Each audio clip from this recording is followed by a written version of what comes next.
Hey everyone, it's Sam here, and today I'm going to show you how I've made this very cute little Easter basket. It has one golden egg in the middle, and then all around the side I've got these little chocolate Kinder characters, and I'll show you all of that in a minute. These all open up individually, so you can get the little treats out.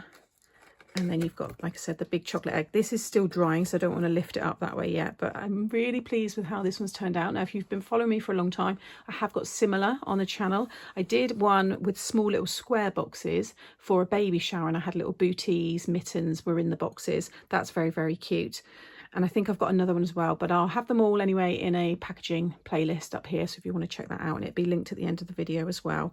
But this one's all for Easter, but this would work, I think, brilliant for Christmas. You can have little Christmas chocolate characters in here. You don't have to have the aperture. That's completely optional. They can just be, you know, normal boxes. So let me show you how to make it. You don't need any specialty dies for this one. So let's get started. So I've already got my 5 little boxes ready here. These are cute.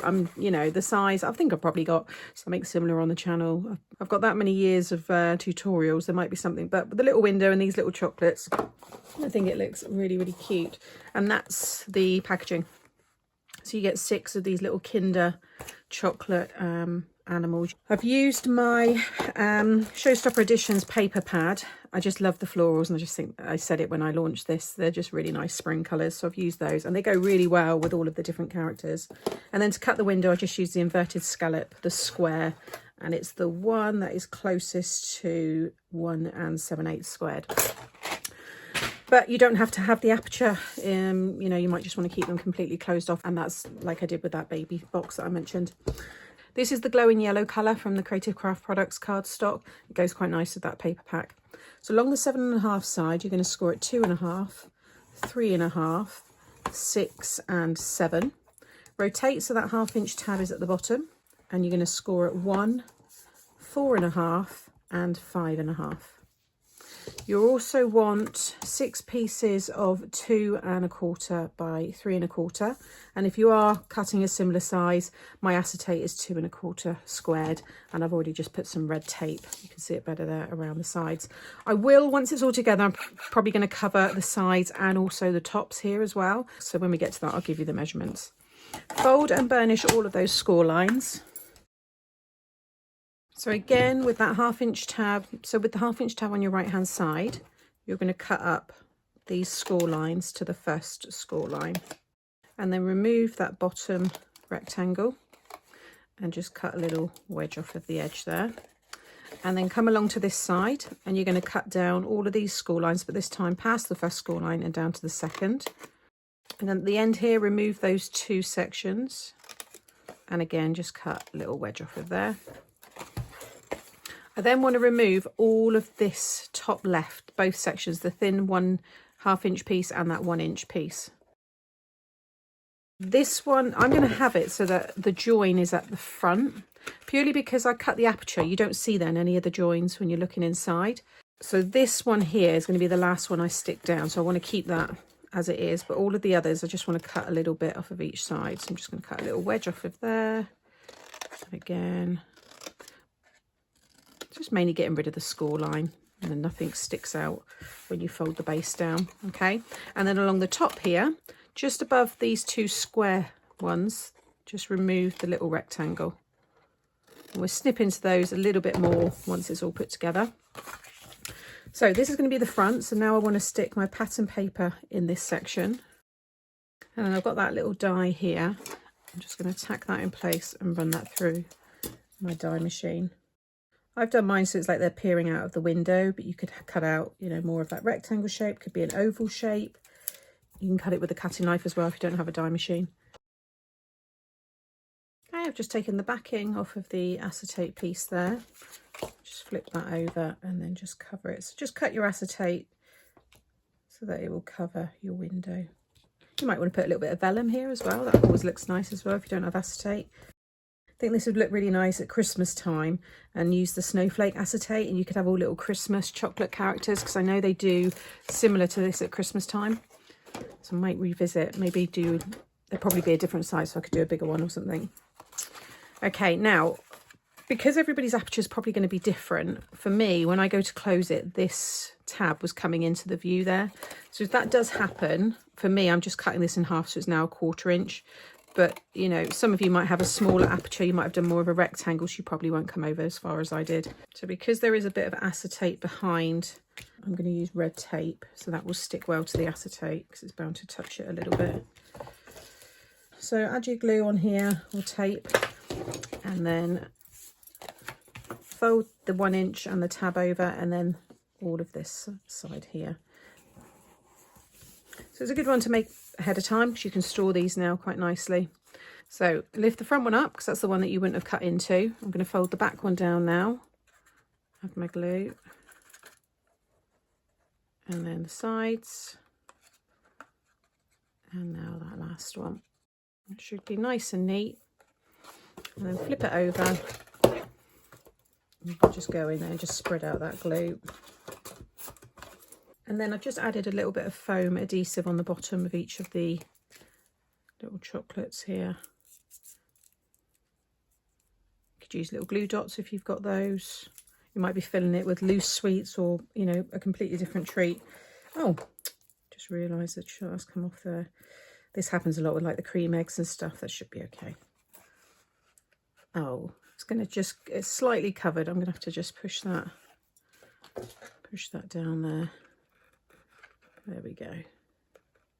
Now when you go to close this in, it probably won't close properly because you'll probably find you need to cut just a little bit off the ends here, but you want to do a little amount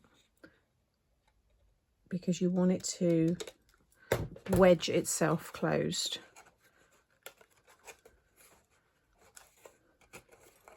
Like so. There we go.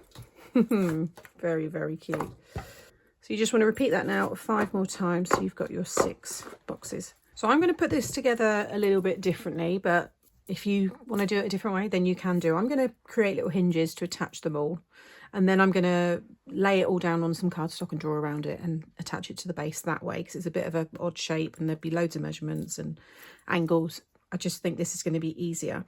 So I'm going to have it so that my hinges are going to be inside here. Now I'm going to put tissue paper and once the treats are in here, so you're not going to see, you know, all of that. Or you could have the hinge on the front and basically cut yourself a piece of 3.5 by 2 so that the pieces would cover, but you probably see little bits of the joins at the front, but you could do it that way if you wanted to. But I'm going to keep mine inside, but you know, I'll give you another option as well. So you're going to want to cut yourself 6 pieces of 1 by just under 3.5, just slightly. Just bring it in just a little bit. And along that 1 inch side, score at 1/2 inch. Fold and burnish all of those. Then I've got 2 of them here, turn them over, and I'm going to stick this piece just over so that the score line in the middle of this piece that I'm holding sits in the middle of the join there. And by bringing it just under that 3.5 just means you won't get any of it sticking out the top. Just open it up and just have a look at it. Oh, see, you'll give yours a lot more time, but just look at it that way. You see, you get the nice join there. So I'm going to lay mine back down again. It's moving all around it. It's a good thing with this glue though, it's quite forgiving. And I'm just going to leave that to dry, and then I'm going to get the next one, sit that next to it, stick this one down, the next one, until you get to the end.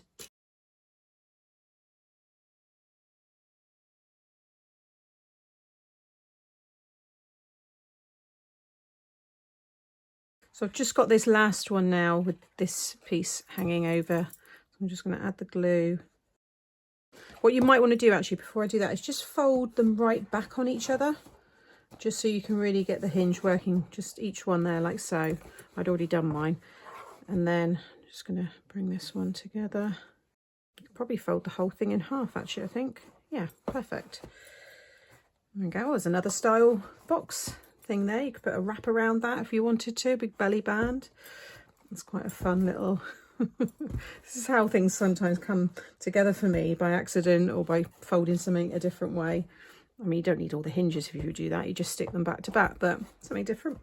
I'm going to leave it like that just to dry for a minute. Okay, so they're all nice and secure. Now I've just got this unusual shaped piece, and I want to add, so I've got this Easter egg here. I mean, the boxes, they're pretty basic, you know, but we like to yeah, make them look a bit more special. So this is the egg I want it to sit inside, and then I'm probably going to get a different colour. Mind you though, I might get the green tissue paper. I haven't got any at the moment, but I'd like to pull out that green. But I've got the purple. This is from one of the Paper Craft Society boxes, so I'll stick that in once I've added the base. But you can see there, the egg's going to sit really nicely in the middle of this. And then, I mean, that comes with it, but I'll probably put that in a hamper with some other bits. Or, to be fair, I might eat that myself. I think that's just going to look lovely with just the egg. So I'm going to keep this as close to like more of a hexagon shape. But you could squash it down like this if you wanted to. You could even have it like that if you wanted to. That looks quite cool. So, you know, there's quite a few variations to this. You know, it's a good one to adapt to whatever it is that you've got. So for me, I'm just going to use my ruler just so I can give you a measurement. But to be honest, you're just going to follow the process because it's pretty easy. But my card to the widest point is 6.5. So all I need to focus on is pulling out these two here to the top and the bottom of the card. The rest will just land wherever, and then I'm going to cut it all out underneath. So you want to add your glue on on the bottom of all of the boxes. So again, two opposites. I'm going to just lay them both down like so, and then push the others down. Okay, so I've just flipped it over, made sure that's all secure.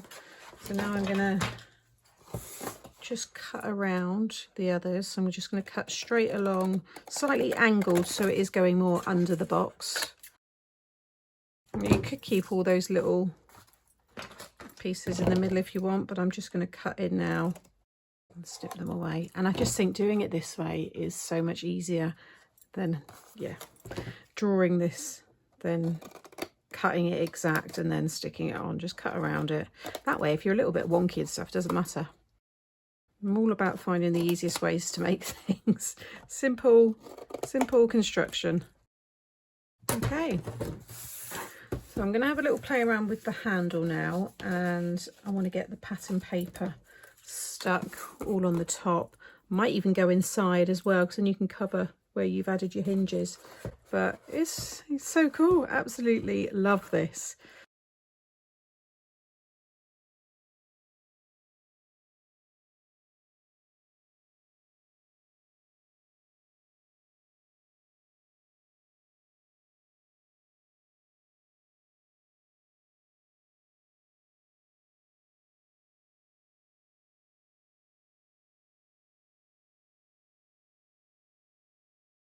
Okay, so I ended up using this paper here, well, this design. It's from my Bright and Beautiful backgrounds.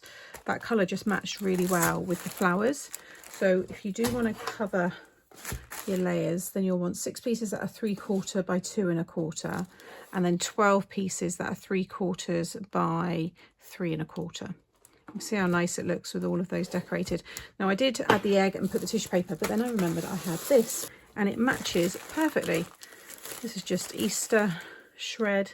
I'm going to just cut. I don't need all of that because it expands, so I'm just going to, it can go everywhere, so you want to maybe do it over the area that you want to put it in, like a basket or something. My friend's going to love me for this. But now it looks more like a nest. That looks so much better. It matches perfectly. So yeah, that's why we keep things, because one day it's going to match. How cute is that? And then for the handle, which is optional, but I'm just going to cut myself a strip. I always tend to do 1 inch. I think that's a good kind of handle size. It's mainly really for me to just carry it over. So that's just by the length of the cardstock. And then I'm going to have it stuck with 2 opposite sides. It's going to look like that. How adorable. So I'll quickly stick that in.